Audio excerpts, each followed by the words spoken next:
영성책 60페이지 사람을 분별하는 법에 대해서 다시 한번 합니다. 첫째는 하나님의 음성을 들어야 된다. 계시록 7번이나 우리에게 강조를 하고 있다. 그렇게 했고요. 그 다음에 성경적 기초로 우리가 하나님의 음성을 들어야 정확한 음성이지 가짜 음성이 많다는 것을 우리가 알아야 됩니다.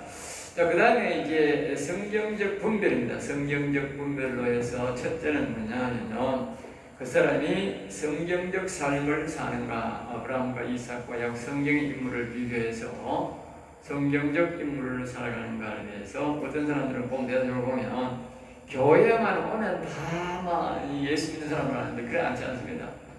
여러분들이 우리 작은 교회는 사람들이 다 알아요. 옛날 동네에 가면 이웃집에 밥그릇까지 다 알듯이 그래 알지만 큰 교회에 가면은 수 없는 목적을 두고 사람들이 옵니다. 수 없는 목적을 두고. 알겠습니다. 정말 많습니다. 그러니까 큰 교회에 가면 사회에 있는 박사, 석사도, 교사도, 선생도, 노가다 끊는 분들 해서 의사, 간호사, 약사, 전부 굉장히 많습니다. 사학과도 많은데 그들의 목적에 따라 오는 사람들이 많습니다. 큰 교회. 그러니까 그 사람들을 다 믿으면 큰일 나는 거예요. 그러니까 그 사람들을 그렇게 하지 말고 교인이라고 믿지 말고 말을 들어보고 설교를 들어봐야 됩니다. 그 사람 말을 자꾸 들어봐야 돼요. 들어보면 이 사람이 어떤 사람이라는 것을 알 수 있어요. 말을 안 들어보면 절대 몰라요. 그 들어봐간 사람은 절대 알 수 없습니다. 사람 말을 들어보면 저 사람이 어떤 사람이다 다 알고, 이 설교를 들어보면 저 사람은 어떤 성격을 갖고 있다, 어떤 내 신앙을 갖고 있다 다 나오게 되어 있습니다. 전부 다 우리가 신학교를 다니면서 신학 교수들의 설교를 들어보면 저 사람이 신앙과에 뜻하는 것을 다 압니다. 전부 다 드러납니다. 마찬가지로 우리가 이런 음성, 말씀, 이 설교를 들어보고 그 사람의 판단 기준을 삼아야지 외모를 보고는 사람을 판단하면 안 된다는 것을 꼭 기억하셔야 됩니다. 자, 그 다음에 행동을 보고 금전거래나 물품 교환, 이런 선물, 이런 것들을 줘봐야 됩니다. 줘봐야 그 사람의 품성을 우리가 알 수가 있습니다. 그 사람들을 할 때에 반응을 보는 것입니다. 반응을 보고 그 사람을 판단해야 됩니다. 그러고 난 다음에 우리가 그런 사람들을 우리가 신뢰를 해야 되는 것입니다. 알겠죠? 네. 자, 그 다음에 세 번째 기준은 뭐냐면 도덕적입니다. 도덕적. 우리가 이 신앙관료만 판단해서는 아니고 도덕적으로도 봐야 됩니다. 첫째로 우리가 첫째는 뭐냐면 사회 도덕을 우리가 보고, 첫째는 뭐냐면 신앙을 먼저 봐요. 신앙 기준을 봐요. 신앙 기준. 첫째는 신앙 기준입니다. 알겠죠? 신앙 기준을 먼저 봐요. 도덕적으로 보더라도 신앙 기준을 먼저. 신앙적인 도덕. 그들은 11조를 하는가? 11조를 하는 것은 굉장히 중요합니다. 11조를 하는 것은 하나님을 신뢰하는 정표로서 하나님께서 요구하는 것입니다. 우리가 헌금은 이렇게 쉽게 할 수 있지만 11조 한다는 것은 쉽지 않습니다. 우리가 1,000원 벌었을 때 100원 하는 것은 쉽지만 1억 벌었을 때 1,000만 한다고 하는 것이 참 어려워요. 더군다나 10억 벌었을 때 1억을 내놓는다. 참 어려운 겁니다. 옛날에 이웃교회에 나이가 많은 은퇴장로예요. 평생 장로라고 은퇴장로야. 혁신도시에 땅이 나갔는데 그 돈이 25억이 나왔어. 25억.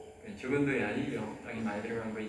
25억이 나왔는데 그 목사님이 이제 생각은 그런 거예요. 그 장로님이 2억 5천만 내지만 우리가 교회를 짓고 못 짓고 중단하고 있는데 이 교회를 다 짓고 띵호하다 이래서 띵호 중국말로 땡 잡았다 이렇게 생각하고 있는 거죠. 근데 이 장로님이 돈을 받았는데 분명히 받아낸 거는 다 알고 있거든. 전부 다 보면 가면 다 나오거든요. 돈을 받았는데 돈을 하거나 기다렸으니까 돈을 헌금을 안 해. 이거 한 달 기다려도 안 하고 2달 기다려도 안 해. 목사님이 찾아가서 장모님 돈을 받았걸로 하는데 왜 받았으면 11조를 안 합니까? 이러는 거예요. 근데 우리가 재산의 11조하고 일반 우리가 버린 11조하고 좀 개념을 달리 드는 건 바뀌는 맞습니다. 알겠죠? 예? 그 사람이 자기가 팔아서 한 게 아니잖아요. 보상 개념이잖아. 보상 개념은 다른 데 가서 25억 원어치 내가 다시 산다는 개념이거든요. 그렇잖아요. 그 사람들은 그 생각을 잘 못하는 사람이 착각하는 사람, 목사가 그 생각을 착각하는 거라. 그런 것은 무조건 내 수입으로 잡는 사람이 많은 거라. 그 어떤 사람은 큰 목사는 그래요. 내가 사업을 해서 10억 빌렸으면 1억부터 먼저 하나 더 드리고 이 9억 사용할 거거든. 그럼 필요하면 다 뭐예요? 난 11억 1,100만 원을 구해야 되는 거야. 그렇잖아. 네가 사업에 10억이 필요해서 빌렸는데 11억 1,100만 원을 빌린다. 그 목사가 틀린 거예요. 알겠어요? 목사 생각이 틀렸다고. 빚을 내가 오는데 그건 내 돈이 아닌데 어떻게 내가 내 소사이니까 나중에 빚을 다 갚고 이제 이익이 생길 때에 내가 내는 게 11조지. 네? 그러면 이 사업부가 일을 탁 받는 거야. 자세하고요. 이 미친놈이 나오는 거야. 그 11조 개념을 자꾸 베푸는 거야. 왜? 자기가 너무 부담이 되니까. 근데 이 목회자가 판단을 잘해야 됩니다. 소산의 11조라 했지 가산의 11조 이런 말도 없어요. 소산, 내가 수입을 본 것에 대한 11조를 해야 돼. 알겠습니까? 그리고 그 장로님이 생각이 다른 거야.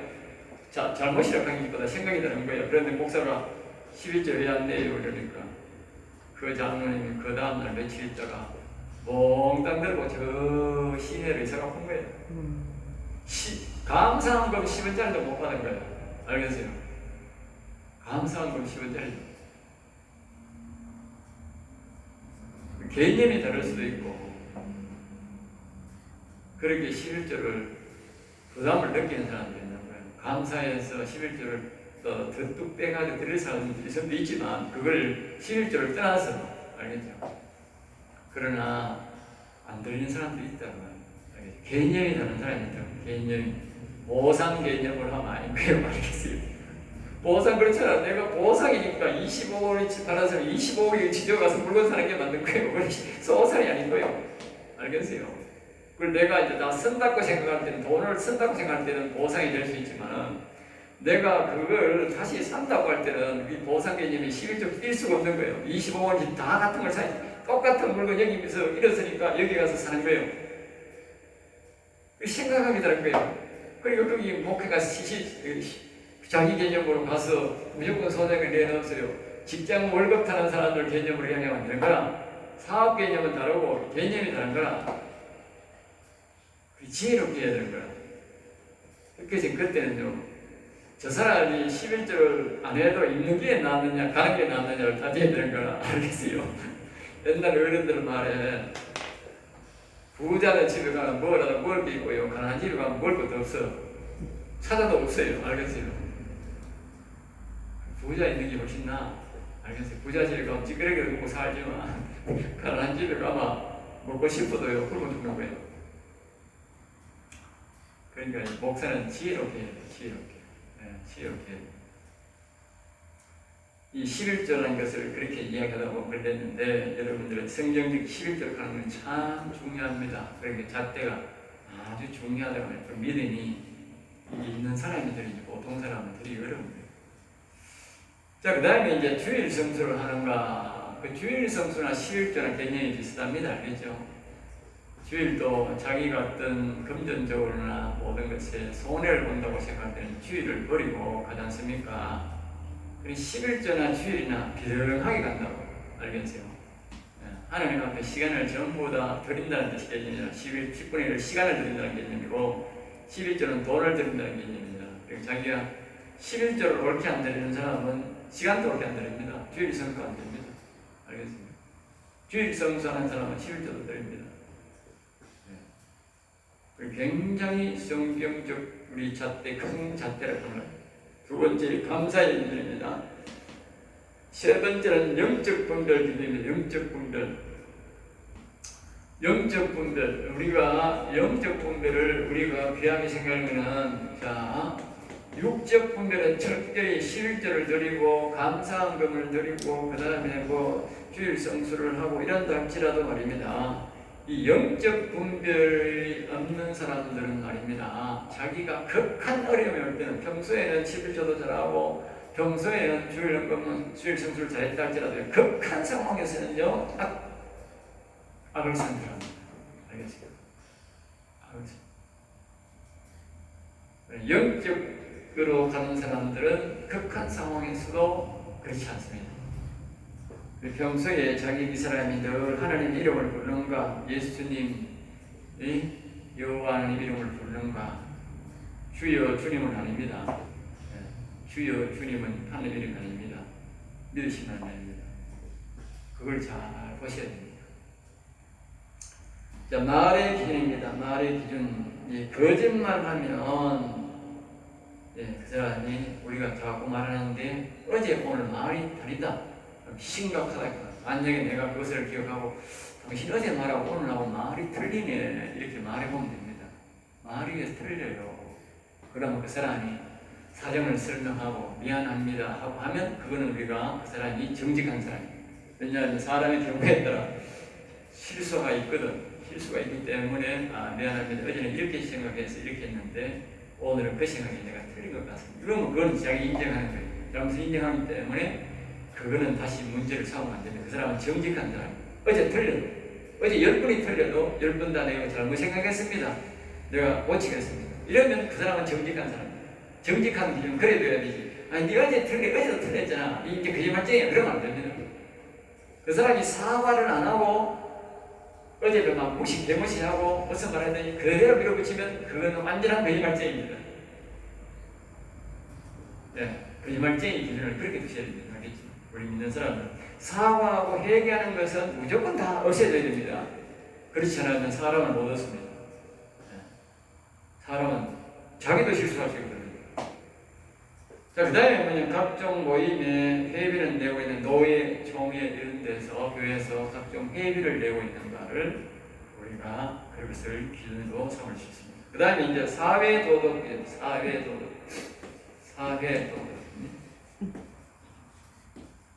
사회도덕 기준도 우리가 있어야 돼요. 어떤 사람은 교회는 지키는데 사회를 안 지킨다. 그건 위험한 사람입니다. 많은 사람을 따라가는가, 많은 사람을 따라서 인정하고 있는가. 물론 이제 성경적 기준을 보면 많은 사람을 따라가는 것을 꼭 인정할 수 없어요. 그러나 사회적으로는 많은 사람을 따라가는 게 더욱이 성경적은 또 그렇다고 할 수 없어요. 그러니까 좌파 성격이냐 보수 성격이냐를 잘 보셔야 됩니다. 좌파 성격은요 나라 자체가요 좌파 성격입니다. 옛날에 내가 전라도 사람들 알고 내가 포항제철에 좀 있었는데 거기는 보면 전라도, 서울, 제주도에서 다 있습니다. 그래서 경상도 사람들은 보면 대다수가 보수적입니다. 보수적, 알겠지? 이 말이 보수적이고 생활이 보수적입니다. 근데 이 전라도 사람들은 저끼리만 자꾸 속닥속. 나는 전라도 사람 몰랐어요. 전라도 사람 거기 가서 처음 뵀어. 처음 만났어. 그러니까 자꾸 저끼리 속닥속닥 그러니까 저끼리 놀고 말입니다. 예? 그리고 뭐든지 우리 경상도 사람들 말하면 까투리를 잡고 끌고 이렇게 자꾸 끌고 아무 끌어갈 일이 없는데 그거 경상도 사람은 저가 말하는지 서울 사람이 말하는지 아무런 개념이 없어요. 그냥 막 털털하게 막 그러려고 있는데 그 사람들 하는 행동 보면 자꾸 끌고 자꾸 하니까 평안하지. 말도 표가 나요. 말도 지지리하게 합니다. 경상도처럼 뚝뚝하게 이렇게 말을 하고 전라도 사람 봐요. 아주 말이 지지합니다. 듣기가 지지하는 자체가 아니라 전라도 사람을 나무라는 게 아니고 사람 자체가 말이 지지합니다. 그 사람들이 서울 가고 경상도 가면 말이 달라지는데 그 전라도 사람 자체는 이상하게 말이 뒤가 많이 빽빽하게 말이 끝이 안 납니다. 우리는 그렇다 안 그렇다 하는 건 그러니까 안 그러니까 하고 뒤에 이상하게 끌고요. 그 말 자체가 자기들의 품성을 그렇게 만드는 거예요. 그러니까 우리는 성경에 말하잖아. 그러면 그렇다 아니면 아니라 말하고. 성경은 딱 그렇게 말합니다. 그러니까 안 그러니까 경상도 저 어디에 가고 그런 사람이 있잖아요. 그러니까 안 그러니까 그뭘 그렇단 말이요 안 그렇단 말이요. 네? 그러니까 말 자체가 자기들의 마음에 따라서 그게 성격이 되는데 그게 어디서 나오느냐? 좌파 성격이 나옵니다. 좌파 성격. 남의 말을 물고 늘어지는 데서 나옵니다. 알겠어요? 자기가 합리적으로 그러면 그렇다. 자기가 틀리게 판단하더란 말입니다. 나는 이렇게 생각한다. 난 저기를 나쁘게 생각한다. 좋게 생각한다. 이렇게 끝내야 되는데 그렇지 않은 거예요. 그런 사람들은요. 자기의 분명한 걸 말하지 않고요. 저것끼리 다른 사람끼리 이렇게 세력을 만드는 말을 합니다. 좌파는 전부 그렇습니다. 좌파 전부 다 말을 만들고 자기끼리 말을 만듭니다. 그리고 숨기는 게 많습니다. 알겠습니다. 그게 좌파입니다. 오늘날 좌파 성격입니다. 그게 뭐냐? 가난해도 그것을 인정하고 내가 부자 되려고 노력하는 사람 타입이 아니고 부자를 뭐요? 끌고 내려와서 내가 득보려고 하는 사람, 이런 보발 심리 같은 네? 보상 심리를 바라는 이런 사람들의 성격이 좌파입니다. 알겠어요? 그런 사람들이 많은 지역이 바로 전라도다. 전라도 사람들하고 다 그런 게 아니고 네? 그런 사람이 많다고 말이에요. 많으니까 보통 지식이 없고 이런 사람들은 거기에 휘말리는 거예요. 그리고 그 전체가 그 도시 전체가 그런 게 되거든요. 그렇다고 해서 그 사람들이 100% 그런 건 절대 아닙니다. 그 중에도 아주 정의롭고 바르게 사는 사람들이 많습니다. 그러니까 좌파 성격인지 보수 성격인지 우리 목회자는 특별히 잘 봐야 됩니다. 좌파 성격은요 절대로 가까이 붙어서도 안 되고 불러들여서도 안 됩니다. 왜냐? 목사가 좌파 성격이면 빨갱이 사상이 되고 우리나라 말로 하면 악한 영들의 사상이 됩니다. 그렇게 해서 어떻게 성도들을 천국으로 인도할 수 있습니까? 자체가 안 됩니다. 안 됩니다. 알겠어요? 정부를 비판해야 되고 잘난 사람을, 잘 사는 사람을 비판해야 되고 올라간 사람을 비판해야 되는데 어떻게 그 사람이 목사가 될 수 있느냐고. 네? 좌파가 뭡니까? 하나님을 끄집어내고 내가 그 자리에 앉으려는 이 새끼 아닙니까? 이 좌파입니다. 알겠어요? 그렇잖아. 좌파가 지금 대통령을 멀쩡한 대통령을 끄집어내려고 자기들이 옹호하는 대통령을 세우는 게 좌파 아닙니까? 이 새끼가 그렇다니까. 다 잘 통치하고 계시는 우리 하나님이 우리를 극진히 사랑하고 계시는 하나님을 끄집어내려고 이 새끼가 그 자리에 앉으려고 하는 게 그게 이 새끼 아닙니까? 사단 아닙니까? 그게 좌파라니까. 그 하늘나라 좌파는 똑같다니까. 옛날에 공산당 희영했던 스탈린이나 그런 덕담 같은 그런 인간들을 보면 말입니다. 그 당시에 군주들이 정치를 잘하고 있었다고. 그런데 그 사람들이 자기가 일어나가지고 자기 세력들을 해가지고 저 돈 많이 가지고 땅 많이 가지고 있는 사람들 저걸 다 죽이고 우리 모든 사람에게 땅을 골고루 분배하는 세상을 만들자 그래가지고 그 사람들을 선동해가 일으켜가지고 그 멀쩡한 왕과 그런 사람들 정치인들을 끄집어내리고 자기들이 그 자리에 가서 다 그것들을 다 죽이고 결국 뭡니까? 자기들만 재산 가지고 자기 자식들만 부하게 한 것이 공산당 아닙니까? 결국 같은 거 나오잖아. 그게 좌파라니까. 좌파. 오늘날 우리나라 좌파 똑같다니까. 그러니까 전라도에 좌파 성격이 많은 저런 사람들, 정치인들, 좌파들은 그냥 철저히 경멸하고 죽여야 될 세력이라니까. 세상이 결말이 그렇게 말하는 거예요. 결말. 그런데 목사가 그 좌파와 같이 하면 어떻게 되세요? 좌파 그 목사가 끝난 거지. 지옥 가는 목사가 무슨 너무 하늘나라 가요. 마귀 종되는 게 딱 맞지. 네? 좌파 성격은요 절대로 하늘나라 갈 수 없어요. 그러니까 좌파 성격을 가지면 목사하면 안 됩니다. 목사해봐도 소용도 없고요. 그 사람은 지옥 가는 게 뻔합니다. 그리고 그 교회 오는 선량한 사람들 지옥 가는데 자기는 딴 종교로 가든지 다른 거 해가지고 그렇게 자기 이 세상에는 잘 먹고 잘 살다가 지옥 가는 게 낫지. 그 사람 목회하면 안 됩니다. 교회 와서 천국 가려고 하는 사람 방해하기 때문에 그 사람 죄만 더 늘어나가지고 더 불편한 지옥에 세상 말로 지옥 밑창에 갑니다. 알겠어요? 저 악한 사랑이라는 지옥이요. 아주 거짓 선자가 되었습니다. 자, 그 다음에 이제 우리가 재물을 어느 정도 갖추고 있는가, 도덕정신은요, 등기 부동산이 자기 앞으로 있는가를 봐야 됩니다. 그렇지 않는 사람들은 위험한 사람입니다. 자, 그 다음에 공금과 국가 의무금을 제대로 내는가, 또 여기도 거짓말을 하는가, 안 하는가, 이 세상적에도요, 거짓말 하는가, 안 하는 걸 봐야 됩니다. 거짓말하면 그건 완전히 끝입니다. 거짓말하는 사람은요, 절대로 상종할 사람이 없습니다. 그거는 가까이 하면 그 사람은 반드시 당하게 되어 있습니다. 자기가 당하게 되어 있습니다. 그러니까 절대로 가까이 두면 안 됩니다. 거짓말하는 사람.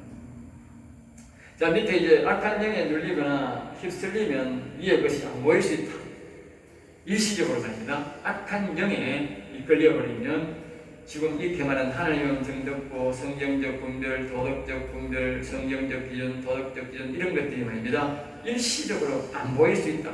알겠어요? 그러므로 우리가 이걸 매뉴얼화한다 하네요. 매뉴얼화. 다시 말하면 습관적으로 익히고 기록해놓고 아니면 이런 것들을 보고 내가 사람을 선별하는 기준하면서 딱 보고 이렇게 매뉴얼을 딱 정해놔야 돼요. 그래놓고 어떤 문제 때는 하나 탁탁탁 짚어가야 되지. 악한 영에 이끌려버리면요 전혀 안 보입니다. 그죠? 세상말로는 내가 속을라 하는 말입니다. 하나도 안 보입니다. 그게 뭐냐? 악한 영에 뒤집어 씌우는 거예요. 전혀 안 보입니다. 그때는요 무조건 매뉴얼로 찾아가요. 내가 옛날에 눈 어두운 사람 보고 이랬거든. 가다가 눈이 갑자기 이제 어두운 사람들은 최에서 딱 내리면 감각이 없잖아. 방향 감각이 없거든. 봉사도 어느 정도 감각이 있어야 가까이 치지. 방향 감각이 완전 잃어버릴 때가 있다고. 그럼 내가 그래서 꼼짝 마라. 가면 위험하다. 어디로 가든지 뒤심만 사방이 차고 옷이 그런데 받치면 편하잖아. 그러니까 무조건 거기서 전화 경찰서 전화해라. 경찰서. 경찰은요 24시간 대기되어 있습니다. 그러니까 눈 어두운 사람은 부르면 또 그거는 합법적으로 보호받는 거라. 눈이 멀쩡한 사람이 부르면 정신 멀쩡하고 왜 이렇게 하지만 욕이라도 먹지만 눈 어두운 사람은 오면 욕도 안 먹는다고. 그래 무조건 돌리면 뭐요? 어시에는 가만히 있으면요 그게 저기가 자기들이 다 그 전파 찾아가지고 검사해가지고 딱 고자리에 옵니다. 신기합니다. 걱정할 필요가 없어요. 우리 저기인데 괜히 온 천지 돌아다니다가 물에 빠지고 자빠지고 얻어 터지려고 지만 소리니까. 그런데 얼마 전에 우리 교회한테 얘기했더니만 자기가 아들이 그 생각이 탁 나더라고요. 그러니까 탁 전화하니까 경찰이 딱 따라와가지고 딱 집에 저 집에 딱 해야되더라고요. 그러니까 자기가 매뉴얼로 딱 하나를 기억하고 있어야 하겠죠. 어떤 데는 악한 영에 기다리고 깜깜해집니다. 여기서 이거 다시 한번 하겠습니다.